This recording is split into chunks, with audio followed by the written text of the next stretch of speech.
पिछले वीडियो में मैंने आपको लाभ और हानि क्या है इसे बेसिक से समझाया था। आज के इस वीडियो में हम लाभ और हानि के कुछ फॉर्मूलाज को समझेंगे और साथ ही उन पर आधारित कुछ क्वेश्चन को भी बनाते हुए समझेंगे। सबसे इम्पॉर्टेंट बात कि लाभ और हानि में कभी भी फॉर्मूलाज को याद नहीं किया जाता है, बल्कि अगर इसके कॉन्सेप्ट को हम बहुत अच्छे से समझ लें तो लाभ और हानि से रिलेटिव किसी भी क्वेश्चन को हम बहुत इजी तरीके से बना सकते हैं। तो चलिए स्टार्ट करते हैं। इन केस ऑफ लॉस की स्थिति में अगर किसी क्वेश्चन में आपसे लॉस पूछा जाए और दिया हो कि आपने किसी बैट को 100 रुपये में ख़रीदा था और आपने उसी बैट को फिर 80 रुपया में बेच दिया, यानी कि 100 रुपया में ख़रीदा है, कॉस्ट प्राइस हमारा 100 हो रहा है, उसी को हमने 80 में बेच दिया, यानी सेलिंग प्राइस हमारा 80 रुपया हो रहा है।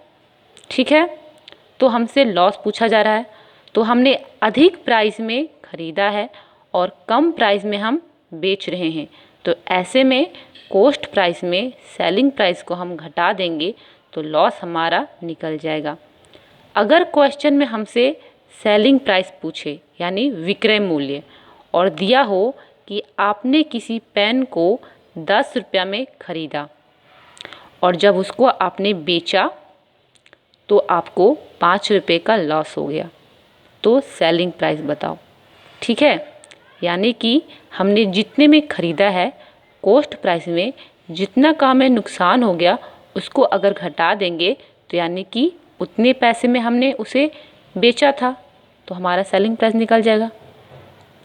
अगर किसी क्वेश्चन में हमसे कॉस्ट प्राइस पूछे खरीदने का मूल्य और दिया हो कि आपने किसी फुटबॉल को 100 रुपया में बेच दिया, ठीक है, और जब आपने 100 रुपये में बेचा तो आपको 10 रुपये का नुकसान हो गया, तो बताओ कि आखिर आपने उसे कितना में ख़रीदा था कि बेचने पे 10 रुपया का नुकसान हो गया। तो ऐसे में हम सेलिंग प्राइस में लॉस को जोड़ देंगे तो हमारा कॉस्ट प्राइस निकल जाएगा।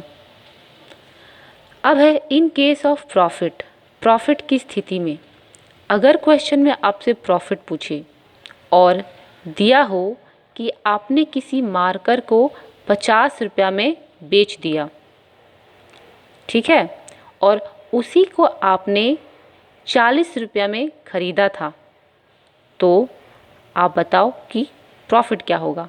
तो हम जो है ज़्यादा प्राइस में इसको बेच रहे हैं और उससे पहले कम प्राइस में ख़रीदे थे, 50 में बेचे हैं, 40 में ख़रीदे थे, तो ऐसे में हम सेलिंग प्राइस में कॉस्ट प्राइस को घटा देंगे।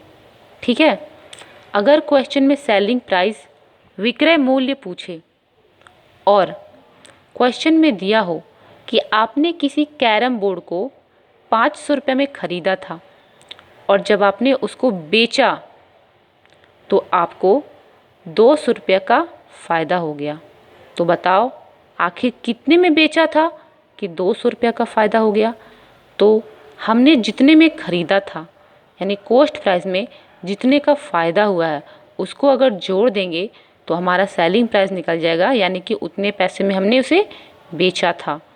अगर क्वेश्चन में हमसे कॉस्ट प्राइस खरीदने का मूल्य पूछे और दिया हो कि आपने किसी मोबाइल फ़ोन को 500 रुपया में बेच दिया और जब आपने उसे बेचा तो आपको 100 रुपये का प्रॉफिट हो गया, ठीक है, तो बताओ आखिर कितने में ख़रीदे थे कि बेचने पे 100 रुपये का फ़ायदा हो गया। तो ऐसे में जितने में हमने बेचा है उसमें जितना का हमारा प्रॉफिट हुआ है उसको घटा देंगे, सेलिंग प्राइस में प्रॉफिट को घटाएंगे तो कॉस्ट प्राइस निकल जाएगा, यानी उतने पैसे में हमने ख़रीदा था। तो ये कुछ फार्मूलाज हैं, ठीक है। अब इन पर हम कुछ क्वेश्चन को भी देखते हैं। एक अलमीरा 1375 रुपया में ख़रीदी गई और 115 की हानि पर बेची गई। अलमीरा का विक्रय मूल्य ज्ञात कीजिए। यानी कि अलमीरा हमने 1375 में ख़रीदा, ठीक है, तो यानी कॉस्ट प्राइस हमारा 1375 रुपया हो रहा है और 115 की हानि पर बेच दिया गया, यानी कि हमें लॉस हो गया 115 रुपये का। जब उसे बेचे तो 115 का लॉस हो गया। तो अलमीरा का विक्रय मूल्य ज्ञात कीजिए, यानी कि कितने में आखिर बेचे कि नुकसान हो गया। तो सेलिंग प्राइस पूछ रहा है, तो चलिए देखते हैं। हमारा खरीदने का मूल्य यानी कॉस्ट प्राइस कितने है,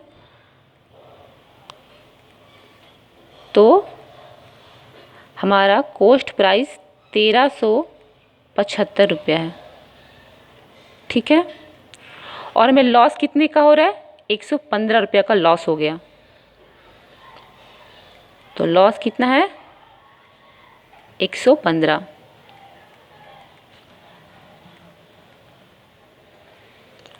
और हमसे सेलिंग प्राइस पूछा जा रहा है कि आखिर कितने में बेचे थे कि हमें 115 का नुकसान हो गया।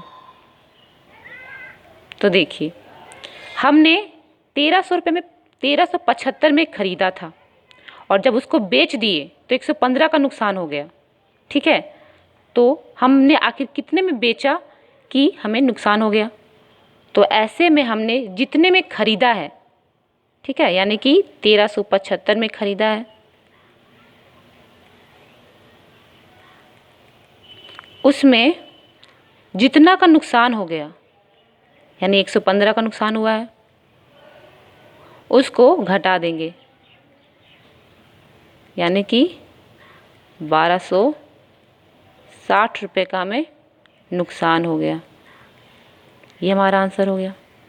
नेक्स्ट क्वेश्चन है, एक दुकानदार ने 1275 रुपये में एक टीवी खरीदा और इसे 1300 रुपये में बेच दिया, उसका लाभ क्या था।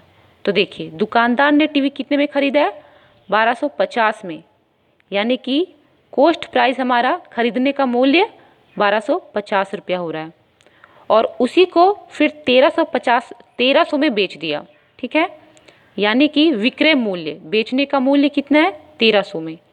तो लाभ क्या था, कम प्राइस में खरीदा है, अधिक प्राइस में बेच रहा है।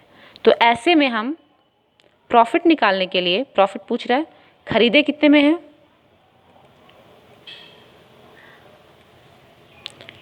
कॉस्ट प्राइस हमारा खरीदने का मूल्य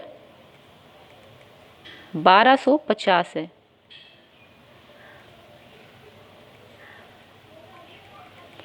और हमने उसे बेच दिया कितने में, 1300 में, यानी सेलिंग प्राइस हो रहा है 1300।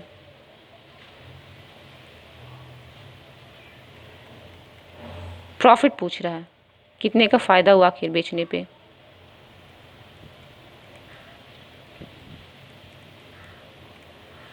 तो देखिए, कम में खरीदे हैं, ज़्यादा में बेच रहे हैं, है ना।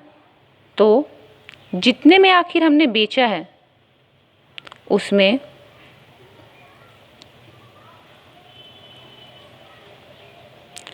जितना में हमने खरीदा था उसको घटा देंगे, यानी कि 1250 को घटा देंगे,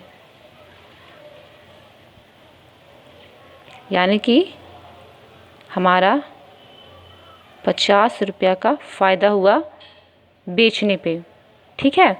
तो ये हमारा आंसर है। अगर आपको मेरा वीडियो अच्छा लगा हो तो प्लीज़ लाइक, सब्सक्राइब, कमेंट और शेयर ज़रूर कीजिएगा।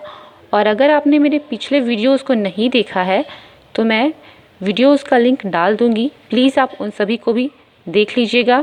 Thank you. और हाँ, अगर कोई भी आपको दिक्कत हो तो प्लीज़ आप मुझे कमेंट करके ज़रूर बताइएगा, मैं आप सभी के कमेंट का रिप्लाई दूँगी।